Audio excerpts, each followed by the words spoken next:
Assalamualaikum warahmatullahi wabarakatuh. Kembali lagi di channel Berita Mistis. Untuk kisah kali ini ada sebuah cerita dari tulisannya Pandu Amarta, sebuah kisah yang berjudul Dua Pendekar Kecil. Dan sebelum kita lanjut ke ceritanya, tekan dulu tombol like video ini dan jangan lupa tekan juga tombol subscribe channel ini. Nyalakan juga lonceng notifikasinya agar tidak ketinggalan cerita-cerita lainnya dari channel ini. Teman-teman juga bisa mampir ke channel YouTube-nya penulis yang nanti linknya akan saya sertakan di kolom deskripsi. Dan seperti apa untuk kisah kali ini? Langsung saja kita masuk ke ceritanya.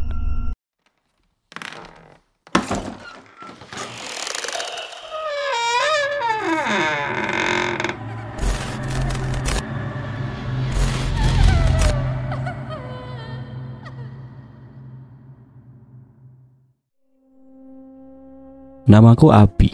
Aku lahir tahun 1988. Aku tinggal di daerah Jawa Timur, Banyuwangi. Waktu itu umurku menginjak di 10 tahun. Bapakku adalah seorang guru ngaji di musola dan Pak Leku adalah seorang pendekar silat yang mahir. Dan di setiap malam setelah sholat maghrib aku mengaji di musola sampai waktu sholat isya datang. Setelah sholat isya aku melanjutkan untuk latihan silat dengan Pak Leku. "Bi, bawa baju salin gak?" tanya Pak Le. "Tidak bawa Pak Le, tak pulang dulu ambil baju." "Ya wes, cepet ya, biar teman-teman gak lama nunggunya." "Ya Pak Le, wong aku naik buruk kok," candaku sambil lari. Jarak musola dengan rumahku sekitar 1 kiloan. Aku lari cepat karena kalau aku terlalu lama bisa dihukum sama Pak Le. Saat nyampe persimpangan jalan, di sana ada rumah tua milik Mbah Thoyib. Dia sudah tua, umurnya 70 tahunan. Dan dia terkenal sebagai orang pintar, sebut saja dukun. Tapi sebenarnya dia sangat baik dan ramah. Aku memperhatikan rumah Mbah Thoyib ini, ada tanda silang warna putih di rumahnya. Karena waktu aku berangkat ke musola belum ada tanda itu. Tidak lama aku mengamatinya, teringat aku mau mengambil baju ganti. Tanpa memikirkannya aku lari lagi, biar cepat sampai rumah. Setelah sampai rumah aku disambut sama ibu. "Abi nggak bawa baju ganti lagi?" tanya ibu. "Enggak Bu, lupa tadi." Aku cepat-cepat masuk kamar lalu salin baju. "Bu, aku berangkat lagi," teriakku sambil berlari. Nggak salim dulu." Aku kembali menghampiri ibu untuk salim. "Maaf Bu, aku berangkat ya. Udah ditunggu Pak Le." Saat sampai di depan rumah Mbak Thoyib, tiba-tiba aku melihat seperti ada yang loncat-loncat di atas genteng rumahnya. Tidak terlihat jelas. Kayak seperti orang tapi kok cepat sekali gerakannya. Karena aku pikir itu makhluk halus. Aku langsung lari lagi sekencang-kencangnya. Sampai di musola teman-temanku sudah mulai pemanasan. "Ya ampun Bi, kamu telat lagi," kata temanku bernama Dewa. "Maaf Dewa, aku tadi lupa bawa baju." "Halah, kamu itu kebiasaan Bi, nggak disiapin dulu kalau mau berangkat." Aku langsung ikut di barisan untuk melakukan pemanasan. Murid dari Pak Leko itu ada sekitar 10 anak. Tempat latihan kami di halaman musola. Dan musola itu milik keluarga dari ibuku. Saat itu aku masih di tingkat dasar. Aku mulai ikut silat itu di umur 9 tahun. Meskipun seharusnya aku sudah naik tingkatan. Karena pelatihnya adalah Pak Leku sendiri, aku tidak dinaikkan tingkat. Tetapi jika aku bertarung melawan orang dewasa, akan aku hajar habis. Ya, Pak Leku ada alasan tertentu kenapa aku tidak dinaikkan. Pak Le mengajariku untuk tidak sombong. Karena jika aku dinaikkan dan umurku masih sangat kecil, pasti ada sombong di diriku. "Pemanasan cukup. Kali ini materinya tendangan berputar. Abi, kamu duluan," ucap Pak Le. "Siap Pak Le." Aku maju ke depan dan memberikan contoh pada teman-temanku. Aku hanya memberikan contoh dan yang menjelaskan adalah Pak Leku. Dari kami semua disuruh maju satu persatu. Dan yang terakhir giliran Dewa. Dia seumuranku dan Dewa bukan anak kecil biasa. Dia hampir sama denganku, bahkan jika disuruh bertanding, aku dan Dewa selalu imbang hasilnya. Bisa disebut kami ini rival. Saat kami lagi fokus-fokusnya latihan, ada seorang laki-laki sedang lari menuju ke musola dan berteriak-teriak memanggil Pak Leku. "Chandra, Chandra." Ada apa Kang? Kenapa Kang ini lari-lari?" tanya Pak Le. "Itu Mbah Thoyib, dia dibunuh orang." "Innalillahi." "Tapi ada yang aneh Kang Chandra, tubuhnya Mbah Thoyib banyak luka seperti tebasan pedang Kang." "Ya udah, Kang Bari, tenang dulu. Habis ini saya ke sana." "Iya Kang Chandra, saya mau ngasih tahu Pak Amar dulu." Amar adalah nama bapakku. Dia juga salah satu jawara atau pendekar kampung. Cuma bapak tidak terlihat seperti pendekar. Dia terlihat guru ngaji biasa. Bahkan Pak Lek Chandra jika bertarung melawan bapak tidak ada apa-apanya. Akhirnya kami dibubarkan dan disuruh pulang ke rumah masing-masing. Aku dan Dewa ingin ikut dengan Pak Lek, cuma Pak Lek melarang. Pak Lek, aku ikut ya. Gak usah Bi, kamu pulang saja. Pak Lek ki piye toh? Kan rumahku ngelewatin rumahnya Mbak Toyib. Oh iya, lupa aku Bi. Akhirnya aku, Pak Lek dan Dewa berangkat ke rumah Mbak Toyib karena rumah Dewa di belakang rumahku. Jadi kami satu arah. Saat sampai di rumah Mbak Toyib, sana sudah ada bapak dan warga. Gimana Kang? Apa ninja itu sudah mulai nyasar di kampung kita? Tanya Pak Lek pada bapak. Kayaknya udah Chan. Aku sudah melihat tubuh Mbak Toyib. Banyak sekali sayatan-sayatan pedang dan di pintu Mbah ada tanda silang berwarna putih. Terus apa yang harus kita lakukan Kang? Waspada, jangan lengah, dan saat sudah mau memasuki maghrib, warga jangan ada yang keluar. Jawab bapak lagi. Ya, waktu itu tahun 1998 ada tragedi teror ninja di Banyuwangi, Jawa Timur. Ninja itu menyerang para dukun-dukun yang ketahuan mempunyai ilmu santet. Tetapi semakin lama ninja itu meraja ke para ulama dan para kiai. Bahkan guru-guru ngaji di musola juga menjadi sasarannya. Setiap malam suasananya sangat mencekam, tidak ada warga yang berani keluar rumah saat sudah memasuki sore hari. Tetapi aku, Dewa dan teman-teman masih tetap melakukan aktivitas seperti biasa. Saat kami habis mengaji dan menunggu Pak Lek untuk latihan silat, aku melihat sesuatu di atas. Wah, Dewa, coba lihat itu di atas pohon. Seperti ada orang, Wak. Mana Tobi? Gak lihat aku. Udah hilang Wak, seperti manusia, tapi dia bisa loncat dari pohon satu ke pohon lainnya. Alah, mungkin perasaanmu aja Bi. Udah ayo pemanasan, Kang Chandra udah datang tuh. Akhirnya aku lupakan apa yang aku lihat tadi. Aku mulai fokus untuk latihan dan Pak Lek ngasih materi gerakan baru. Saat Pak Lek menjelaskan, tiba-tiba Pak Lek berucap, Astagfirullah. Ada apa Kang? Ucap kami serentak. Tidak ada apa-apa, mari lanjutkan latihannya, ucap Kang Chandra. Ya, yang dilihat Pak Lek ada bola api yang terbang menuju ke suatu tempat. Jadi setelah kematian Mbak Toyib banyak hal-hal yang di luar nalar. Seperti perang santet, orang meninggal di pinggir jalan. Kala itu benar-benar kacau. Latihan kami sudah selesai dan kami istirahat sambil mengobrol satu sama lain. Bahkan Pak Lekku juga ikut nimbrung di murid-muridnya. Pak Lek, aku mau bilang. Bilang apa Bi? Waktu kemarin aku pulang ambil baju ganti, di atas rumahnya Mbak Toyib itu kayak ada yang loncat-loncat Pak Lek. Tak kirain hantu, ya wis aku lari. Pak Lek mendengar perkataanku, dia terus berpikir. Kalau kecurigaan Pak Lek benar, karena di desa lain sudah ada berita ninja itu. Sudah. Ini sudah malam, ayo pada pulang, biar nggak kemalaman, ucap Pak Lek. Iya Kang, ucap kami serentak. Kami segera pulang ke rumah kami masing-masing. Aku dan Dewa berjalan berdua saat kami hampir nyampe rumah kami. Dihadang dengan seseorang yang membawa pedang dan mukanya ditutup, hanya kelihatan matanya. Seseorang itu memakai pakaian serba hitam. Siapa kamu? Tanya Dewa. Tanpa menjawab pertanyaan Dewa, seseorang itu langsung menyerang kami. Untung saja kami bisa menghindar. Jika tidak, mungkin kepala kami sudah terputus. Seseorang itu bisa menghilang dan tiba-tiba muncul di belakangku. Awas Bi, di belakangmu, teriak Dewa. Aku langsung melakukan tendangan memutar. Tendanganku tepat mengenai dada orang itu. Dia hanya terpental dan masih berdiri kokoh. Ya, pantas, karena tenaga kami tidak sebanding. Oke, jika kamu ingin bertarung, akan aku layani.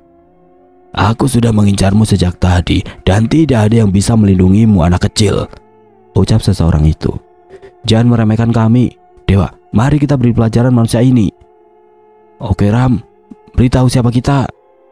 Aku dan Dewa memasang kuda-kuda untuk bersiap siaga jika ada serangan. Dia melesat menghampiri kami, tetapi saat ia berada di depan kami, dia menghilang dan muncul di atas kami. Tetapi insting kami tidak bisa diremehkan. Aku dan Dewa mencoba menyerang manusia itu. Kami berdua jual beli serangan dengan manusia itu. Bi, dia bukan manusia sembarangan Bi, dia bisa menghilang. Tenang Wak, ucapku menenangkan Dewa. Aku merogoh saku celanaku, sebilah belati aku genggam di tangan, dan aku bacakan doa sabu jagat. Seketika belatiku terbang mencari seseorang yang tidak terlihat itu. Belatiku menancap di paha manusia itu. "Kurang ajar kamu anak kecil," umpat manusia itu. "Kenapa? Apa cuma segitu kemampuanmu? Kalau perlu bawa semua anak buahmu," ucapku menantang. "Awas kamu." Dia menghilang lagi dan belati itu masih menancap di pahanya. Aku dan Dewa kembali melanjutkan perjalanan kami. "Siapa tadi ya, Bi?" tanya Dewa. "Nggak tahu, Wak. Aku juga baru lihat. Coba nanti tak tanyakan sama bapak, Wak." Sampai rumah cuma ada ibu sedang melipat baju di kamarnya. "Assalamualaikum, Bu. Abi pulang." "Waalaikumsalam. Kenapa itu kepalamu kok merah-merah? Habis berantem ya?" "Tidak, Bu. Tadi pas latihan Dewa nendangnya terlalu keras. Tapi tidak apa-apa kok. Risiko latihan, Bu." "Bapak kemana, Bu?" "Bapak di rumahnya kepala dusun. Sudah, kamu bersih-bersih terus tidur." Aku beranjak ke belakang untuk mandi. Aku masih kepikiran tentang orang yang menyerangku dan Dewa tadi. Sebenarnya aku mau tanya sama bapak, tapi bapak kayaknya ada urusan penting sama Pak Kepala Dusun. Selesai mandi, aku makan terlebih dahulu sebelum lanjut untuk tidur. Karena setelah bertarung tadi perutku sangat lapar sekali. Ibuku masak sayur terong dan goreng tempe. Saat keadaan lapar, menu itu sangat nikmat sekali. Sampai-sampai aku nambah 1 piring lagi. Setelah makan, aku langsung menuju ke kamar dan lanjut tidur. Saat pagi hari sudah banyak dukun-dukun yang mati, ciri-cirinya sama dengan kematian Mbak Toyib. Dan ada dukun yang selamat namanya Mbak Peno. Dia termasuk dukun sakti yang ahli ilmu kanuragan dan ilmu-ilmu spiritual lainnya. Mbak Peno ini jadi incaran para ninja itu, sampai-sampai Mbak Peno ini mengungsi di rumah saudaranya yang berada di luar kota. Begitu ngerinya teror ninja ini. Saat malam Jumat, Pak Lek Chandra datang ke rumah mencari bapak untuk membahas tindakan apa yang harus dilakukan karena warga benar-benar resah, tidak bisa bekerja dengan nyaman saat keluar selalu was-was. "Kang Amar, kita harus melakukan sesuatu. Kita tidak bisa berdiam diri saja," ucap Pak Lek. "Kemarin aku sudah bilang sama ketua dusun, Chan. Katanya kita setiap malam harus berjaga." "Apa cuma itu, Kang? Karena ninja-ninja itu memiliki ilmu, Kang. Kita tidak bisa kalau cuma para warga saja. Bahkan bisa-bisa para warga juga jadi korbannya." Saat aku mendengar obrolan bapak dan Pak Le, aku keluar dari kamarku. "Benar yang diucapkan Pak Le, Pak. Aku dan Dewa kemarin waktu pulang juga dihadang sama satu ninja itu. Untungnya kami bisa melawannya." "Apa? Kamu juga diincar?" jawab bapak.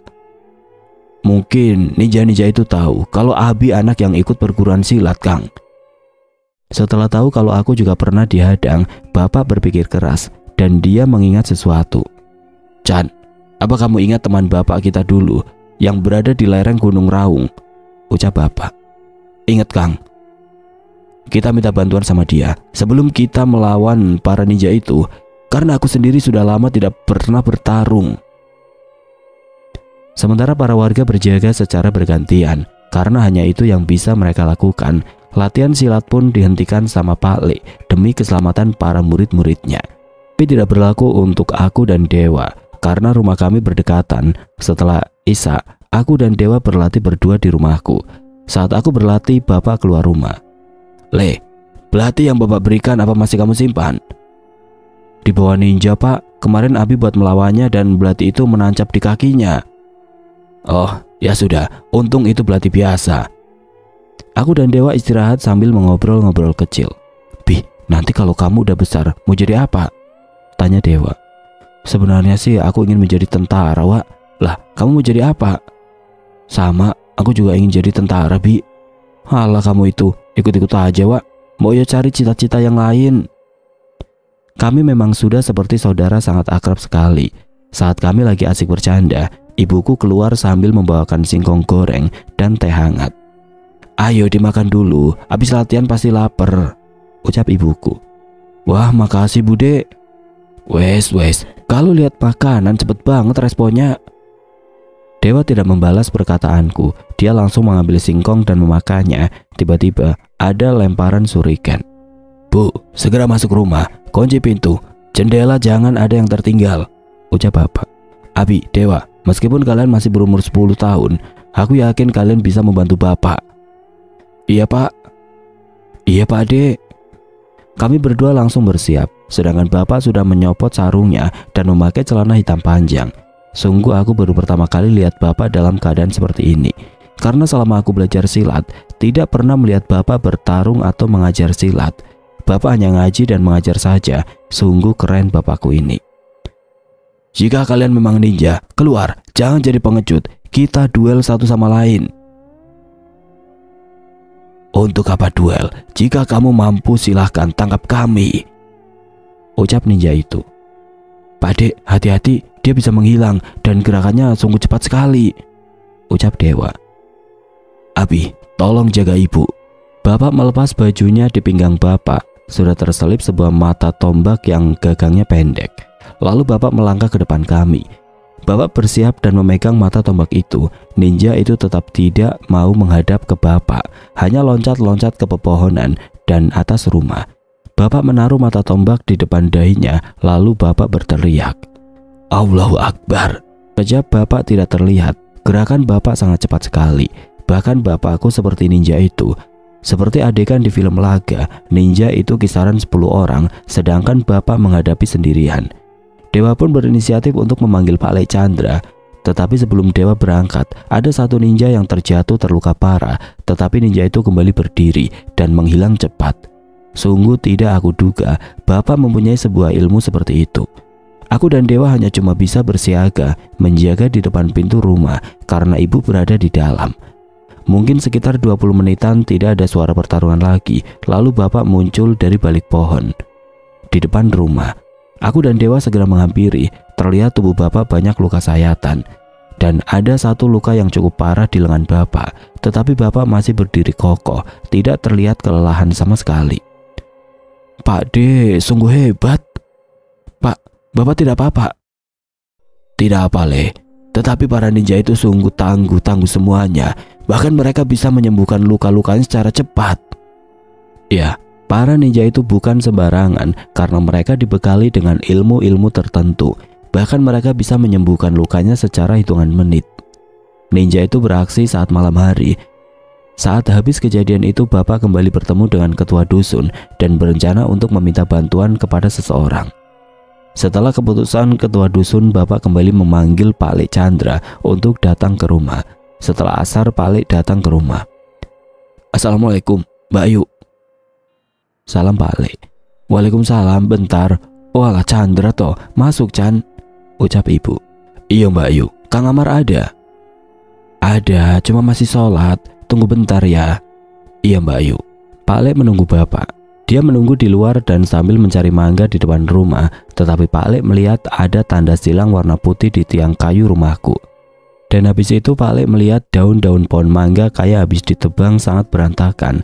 Saat Pak Lek masih fokus, tiba-tiba bapak memanggil. Chandra, panggil bapak. Iya Kang, ini apa habis ditebang Kang? Tidak Chan, tadi malam mereka menyerangku. Kang Amar tidak apa-apa? Alhamdulillah aman Chan. Tapi kita harus meminta bantuan sama Kang Sugeng Chan. Mereka bukan orang sembarangan. Aku saja kewalahan melawannya. Harus Kang, secepatnya. Akhirnya Pak Lek Chandra setuju untuk meminta bantuan sama Kang Sugeng. Kang Sugeng adalah teman dari kakekku. Katanya dia adalah pendekar yang belum pernah dikalahkan sama siapapun karena ilmu kanuraganya sudah tingkat tinggi. Bahkan Kang Sugeng sudah menguasai ilmu rawa rontek, yang konon orang yang memiliki ilmu rawa rontek tidak bisa mati jika badannya masih menyentuh tanah.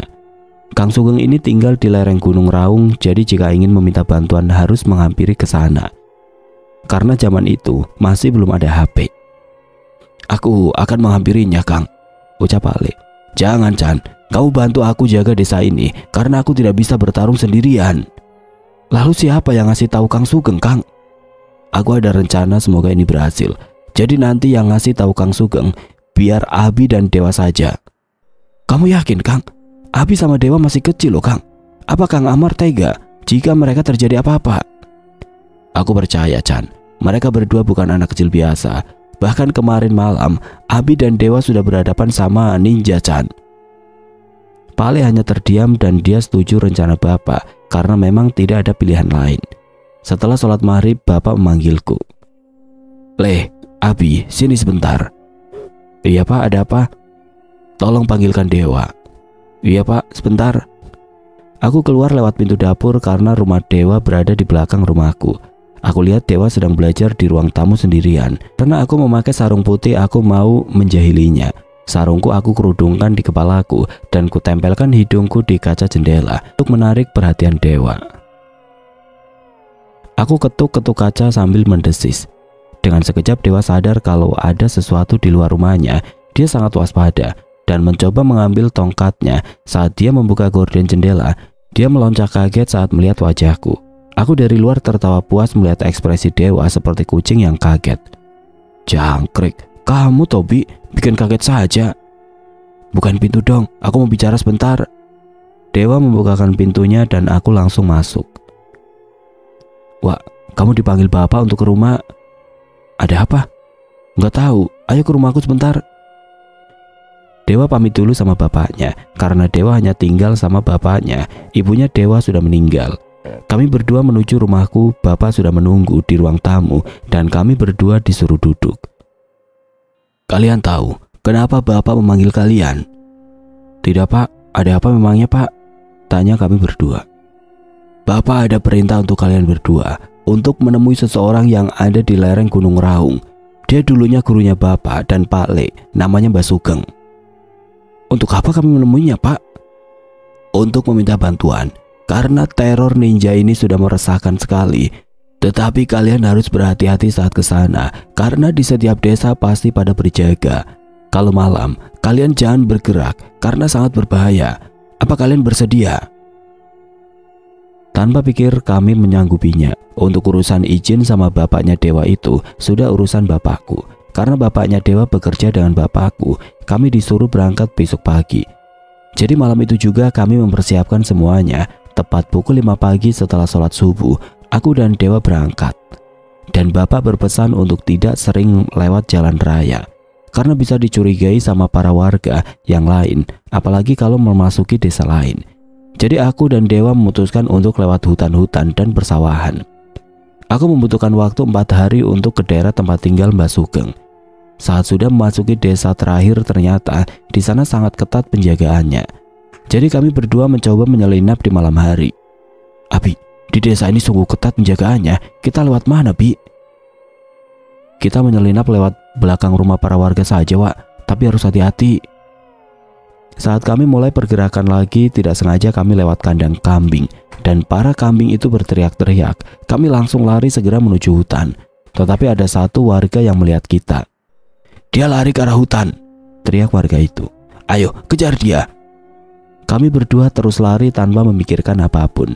Bukannya kami takut, tapi kami menghindar supaya tidak terjadi perkelahian antara kami dengan warga.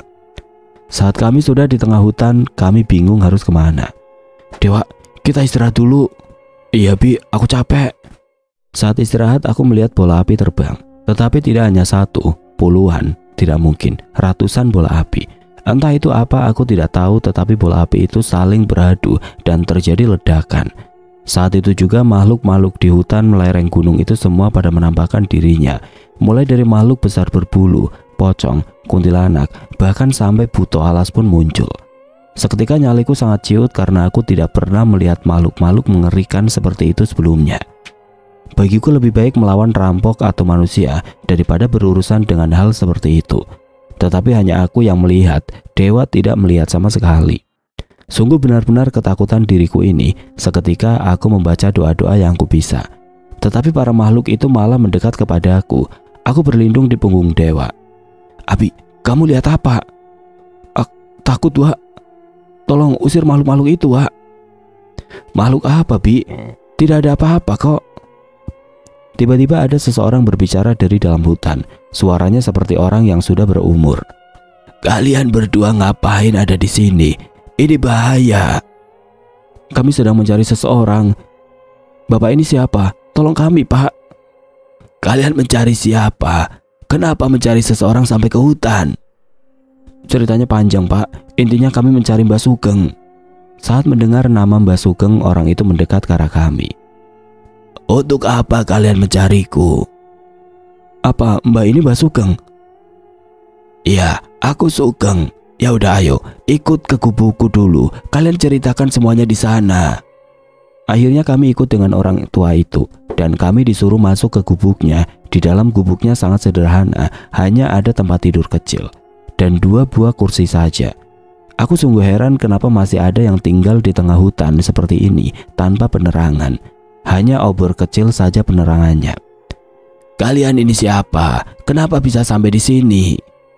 "Begini Mbah, kami dapat perintah untuk mencari Mbah Sugeng karena di desa kami teror ninja sangat meresahkan dan sudah banyak korbannya Mbah. Apalagi para orang-orang yang dianggap dukun pasti dibantai. Tetapi sekarang tidak hanya para dukun, ulama-ulama, kiai, dan para guru ngaji di musola," ucap Dewa. "Yang menyuruh kalian siapa?" "Bapak saya Mbah, Pak Amar." "Jadi yang menyuruh kalian Amar? Tega sekali Amar itu." "Tidak Mbah, memang ini salah satu ujian dari kami untuk kenaikan tingkat di silat Mbah." Kami berdua menjelaskan pada Mbah Sugeng tujuan kami mencarinya. Mbah Sugeng bisa membantu kami, tapi kami harus menginap 7 hari di gubuk kecil Mbah Sugeng karena Mbah Sugeng tidak bisa membantu secara langsung. Jadi bantuan yang diberikan Mbah Sugeng adalah ilmu kanuragan yang akan diberikan kepada kami. Dan kami harus berlatih di sini karena Mbah Sugeng sudah sangat tua. Dia sudah tidak bisa bertarung lagi. Apalagi yang dihadapi adalah ninja. Setiap pagi setelah subuh, kami sudah mulai latihan tanpa ada istirahat. Hanya waktu sholat saja istirahat kami. Malam pun kami masih latihan hingga kami istirahat pukul 12 malam. Tidak sedikit kami dapat gangguan dari makhluk-makhluk gaib karena memang kami berlatih di tengah-tengah hutan. Yang awalnya aku takut saat melihat makhluk gaib, sekarang sudah tidak takut lagi. 1 minggu pun kami lewati dan saatnya kami kembali ke desa. Sebelum kami berangkat, Mbah Sugeng memberikan sesuatu untuk kami. "Ini, Mbah ada sesuatu untuk kalian berdua." Mbah Sugeng memberikan benda yang dibungkus kain putih yang sudah lusuh. Kami berdua membukanya. Benda itu adalah sebuah pedang seperti samurai. "Ini untuk kami Mbah." "Iya, karena melawan ninja tidak semudah melawan orang biasa. Mereka memiliki ilmu-ilmu tertentu dan mereka memiliki tenaga dalam yang sangat bagus. Semoga ini bisa membantu di desa kalian," ucap Mbah Sugeng. "Iya Mbah, terima kasih. Kami pamit ya Mbah." "Iya, hati-hati ya kalian." Kami berangkat untuk pulang dan kami tetap berhati-hati, menjaga agar para warga tidak curiga. Hanya butuh waktu 2 hari saja kami sampai di rumah. Tepat azan maghrib dan kami mampir di musola. Di sana sudah ada Bapak dan Pak Le, tetapi mereka belum melihat aku dan Dewa karena kami berdua berada di barisan paling belakang. Saat selesai wiridan, kami menunggu Bapak dan Pak Le di depan musola. "Loh, kalian udah pulang? Gimana? Apa kalian ketemu sama Mbah Sugeng ya?" tanya Bapak. "Ketemu Pak De, tapi Mbah Sugeng tidak bisa membantu secara langsung." "Ya pasti itu, Bapak sudah menduga. Sebenarnya Bapak menyuruh kalian ke sana hanya ingin kalian mempelajari ilmu kanuragan yang lebih tinggi. Dan pasti kalian sudah mendapatkan itu kan?" "Iya Pak, kami dilatih langsung dengan Mbah Sugeng dan kami diberi ini Pak." Aku mempertunjukkan pedangku kepada Bapak. Bapak tidak heran karena setiap orang yang dilatih Mbah Sugeng pasti dikasih senjata yang berbeda-beda. Saat kami masih di musola, tiba-tiba ada lemparan belati yang mengarah ke Bapak. Dengan cepat Bapak menghindar. Orang-orang yang masih ada di musola sama Bapak disuruh masuk ke musola dan menutup pintunya. "Kalian sekarang bantu Bapak. Tunjukkan yang sudah dilatih sama Mbah Sugeng sama Bapak." "Baik Pak." Kami segera melepas tas kami dan siap untuk bertarung. Mungkin sekitar 15-an ninja yang ada. Aku mengeluarkan pedang yang diberikan Mbah Sugeng. Sungguh pedang istimewa. Aku dan Dewa langsung menyerang ninja-ninja itu dengan jurus yang sama dengan Bapak kemarin. Kami bisa menghilang dan muncul sesuka kami. Sebenarnya tidak menghilang, tetapi gerakan kami yang terlalu cepat sampai tidak bisa dilihat dengan mata. Tidak ada serangan ninja itu yang mengenai kami, tetapi para ninja itu yang kewalahan melawan kami. Tetapi saat kami lagi sibuk bertarung, tidak terlihat dari atas musola ada ninja yang menyelinap dan melemparkan senjatanya ke arah Bapak. Tepat di dadanya, senjata itu menancap. Aku melihat Bapak sudah tergeletak bercucuran darah. Saat melihat Bapak sudah terkena di bagian yang fatal, para ninja itu pergi. Bapakku, Amar Wicaksono, telah meninggal. Tetapi setelah meninggalnya Bapak, tidak ada ninja-ninja yang datang ke desa kami lagi. Aku sangat marah dengan keadaan ini, ingin sekali membalas dendam, tetapi Pak Lekku selalu meredam amarahku. Setelah aku kehilangan bapak, aku menjadi anak yang murung.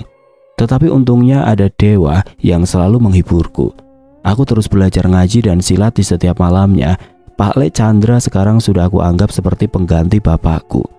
Tetapi saat umurku 15 tahun, aku sudah menguasai semua ilmu silat. Aku dan Dewa memutuskan untuk melakukan perjalanan spiritual karena kami penasaran dengan hal-hal yang tidak kasat mata. Pak Lek mempunyai kenalan yang bernama Kang Roji. Dia ahli spiritual, bahkan dia sudah bisa meraga sukma dan memasuki dunia gaib. Awalnya Kang Roji berkunjung di tempat kami latihan, dan dia bercerita tentang hal-hal dunia gaib. Dari situ aku dan Dewa penasaran dan memutuskan untuk belajar sama Kang Roji. "Wih, ayo ke rumahnya Kang Roji, nanti sepulang sekolah," ajak Dewa. "Ayo, aku mau belajar ilmu spiritual." Setelah pulang sekolah, aku dan Dewa langsung ke rumah Kang Roji, bahkan kami belum ganti baju. Ternyata Kang Roji masih bekerja, kata istrinya nanti setelah sholat maghrib pulangnya. Akhirnya kami memutuskan untuk pulang terlebih dahulu. Setelah sholat maghrib, aku dan Dewa kembali ke rumah Kang Roji lagi. Ternyata Kang Roji sudah duduk santai di teras rumahnya. "Assalamualaikum," ucap kami serentak. "Waalaikumsalam. Kalian datang beneran?" ucap Kang Roji. Kang Roji mempersilahkan kami untuk masuk ke rumah dan mengobrol santai. Meskipun kami masih berumur 15 tahun, orang-orang di desa sungguh menghormati kami karena pengorbanan bapak dulu. Dan warga desa juga mengakui ilmu bela diri kami sungguh luar biasa. Di obrolan itu Kang Roji menjelaskan tentang ilmu spiritual. Karena jika berurusan tentang dunia gaib, pasti ada resiko-resikonya. Kang Roji mulai melihat jati diri kami. Kang Roji bisa tahu jika kami pernah berlatih di sebuah hutan. Entah itu Kang Roji tahu sendiri apa dikasih tahu sama Pak Lek Chandra, dan Kang Roji tiba-tiba mengusap mata kami dan dia berkata, "Jika kalian ingin belajar ilmu spiritual, kalian harus bisa terbiasa dengan mata seperti itu," ucap Kang Roji. Aku dan Dewa kebingungan, mata seperti itu apa yang dimaksud sama Kang Roji. Saat melihat keluar rumah, aku melihat ada makhluk berbulu sedang duduk santai di dekat pohon. Aku dan Dewa tidak takut karena kami sudah pernah melihat hal-hal seperti itu waktu kami latihan sama Mbak Sugeng di alas lereng Raung. Dari situ Kang Roji yakin untuk melatih kami ilmu spiritual. Setiap habis sholat asar, aku dan Dewa berlatih ilmu-ilmu spiritual mulai dari amalan-amalan. Kurang lebih sekitar 2 bulan aku dan Dewa latihan. Suatu hari saat aku mau menjual cabai hasil tanaman ibuku, aku mendapati kejadian aneh di rumah bos cabai itu. Saat mau memasuki gerbang, aku melihat ada 2 sosok pocong berdiri di dekat timbangan. Aku kira bos cabai itu menggunakan penglaris, tetapi saat melihat hanya 2 orang yang menjual cabai di dia, aku hilangkan pikiranku tentang itu. Aku dipanggil sama petugas pencatatan timbangan. "Mas, cabainya dapat 6 kilo ya, dan harganya sekarang 15.000, jadi total uangnya 90.000 ya," ucap pegawai itu. "Iya mas, terima kasih ya." Setelah aku dikasih uang dan notanya, aku langsung pulang. Dan tidak aku hiraukan soal pocong itu, karena aku pikir itu bukan urusanku. Sampai di rumah aku kasihkan uang kepada ibuku. Lumayan uang itu bisa buat belanja ibu, karena setelah ditinggal bapak, ibu sekarang jadi tulang punggung di keluargaku. Setelah aku ngasih uangnya, aku mencoba menanyakan soal bos cabai itu ke ibu. Ibu tidak tahu soal begituan, jadi nanti akan aku coba tanyakan di Kang Roji. Setelah makan malam, mungkin jam 8 malam, Dewa memanggilku untuk mengajakku ke rumahnya Kang Roji. Semenjak aku belajar ilmu spiritual, aku lebih sering ke Kang Roji daripada ke Pak Lekku.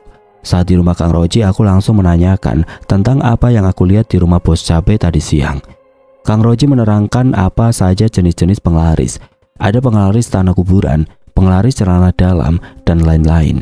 Kata Kang Roji, penglaris itu biasa digunakan sama orang-orang yang usaha jualan. Kata Kang Roji, apa yang aku lihat itu bisa jadi gangguan yang dilakukan oleh orang lain atau orang yang gak suka sama bos cabai itu. Karena jika itu penglaris, pastinya banyak petani yang menjual cabai di bos itu. Tetapi nyatanya hanya 1-2 orang saja. Saat itu juga Kang Roji ngajak aku dan Dewa ke rumah bos cabai itu untuk melihat apa yang sebenarnya terjadi. Setelah sampai di rumahnya bos itu, Kang Roji mencoba mengobrol dengan petugas penimbang. Kang Roji pura-pura ingin menjual cabai ke situ Dan saat ada kesempatan, Kang Roji menanyakan apa yang ada di tempat ini. "Sebelumnya, maaf mas, di tempat ini apa ada yang aneh?" tanya Kang Roji. "Aneh gimana mas?" "Maksudnya, apa ada perubahan tentang pelanggan-pelanggan petani di sini?" ucap Kang Roji lagi. "Iya mas, 3 bulan lalu banyak sekali petani yang menjual cabai di sini. Sehari bisa nyampe 100 orang lebih. Tapi sekarang sangat sepi sekali. Ini saja baru 3 yang menjual di sini." Kang Roji sudah menduga karena saat nyampe di sini, dia melihat tempat ini sangat gelap sekali dan seolah rumah itu kosong, tidak ada penghuninya. Setelah mendengar penjelasan pegawai itu, Kang Roji mencoba meruat tempat itu. Aku dan Dewa hanya bisa melihat saja karena memang kami masih belajar, belum tahu banyak tentang hal-hal gaib seperti ini. Setelah beberapa lama Kang Roji mencoba meruat, aku melihat ada batu nisan di bawah timbangan itu dan muncul beberapa pocong di berbagai sudut tempat itu dan yang paling banyak di luar gerbang itu. Aku langsung mengambil batu nisan itu, tetapi saat aku mau mengangkatnya, pocong-pocong itu menatapku dengan mengancam. Tetapi Kang Roji tidak tinggal diam. Kang Roji mencoba membacakan ayat-ayat suci. Saat itu juga pocong-pocong itu menghilang entah kemana. Aku langsung mengambil batu nisan itu dan memperlihatkan ke pegawai itu. "Kok bisa ada batu nisan di sini mas?" tanya pegawai itu. "Ini perbuatan orang yang gak suka dengan usaha di tempat ini," ucap Kang Roji. "Terima kasih ya mas sudah membantu." "Terima kasihlah sama anak ini mas, dia yang ngasih tahu saya tadi. Jadi saya mencoba untuk melihatnya," ucap Kang Roji. Pegawai itu langsung memanggil bosnya dan ngasih tahu semuanya. Bos cabai itu sangat berterima kasih padaku, sampai-sampai aku mau dikasih hadiah uang, tetapi aku tidak mau karena aku sendiri merasa tidak kekurangan dan ibu masih bisa mencukupi kebutuhanku. Setelah selesai semuanya, kami bertiga pulang ke rumah Kang Roji. Saat di jalan kami dihadang oleh seorang laki-laki yang sudah tua. Dia terlihat sangat kesal dengan kami, entah apa alasannya, kami juga tidak tahu. "Berani-beraninya kalian merusak rencanaku. Emangnya Mbak merencanakan apa?" tanya Dewa dengan polosnya. Sedangkan Kang Roji sudah paham dan Kang Roji meminta maaf pada laki-laki tua itu. "Maaf Mbak, aku hanya membantu saja, tidak lebih." "Awas kalian, akan nanggung akibatnya," ancam laki-laki tua itu. Sebelum laki-laki tua itu pergi, Kang Roji membacakan sebuah amalan. Seketika laki-laki itu kesakitan. Aku bertanya apa yang dilakukan Kang Roji. Sebelum aku menanyakannya, Kang Roji berkata, "Semoga dengan hilangnya ilmu Mbak bisa bertobat, karena apa yang Mbak lakukan itu sangat tidak baik." Kami membantu laki-laki itu karena kata Kang Roji, efeknya hanya sebentar, nanti dia akan pulih lagi, tetapi ilmu yang dimiliki sudah sirna. Kami melanjutkan perjalanan pulang. Setelah 1 minggu berlalu, saat aku setor cabai lagi, aku mendengar kalau ada yang meninggal dunia, namanya Mbak Sukir. Dan ternyata Mbak Sukir itu orang yang menghadang kami pulang waktu itu. Ya, kata Kang Roji kalau orang yang memiliki ilmu-ilmu tertentu, apalagi meminta bantuan sama hal-hal gaib, akan beresiko meninggal kalau ilmu yang dimilikinya hilang. Sekian saya Abirama, cerita di atas adalah salah satu pengalaman saya dan masih banyak pengalaman-pengalaman mistis saya dan akan saya ceritakan di lain waktu.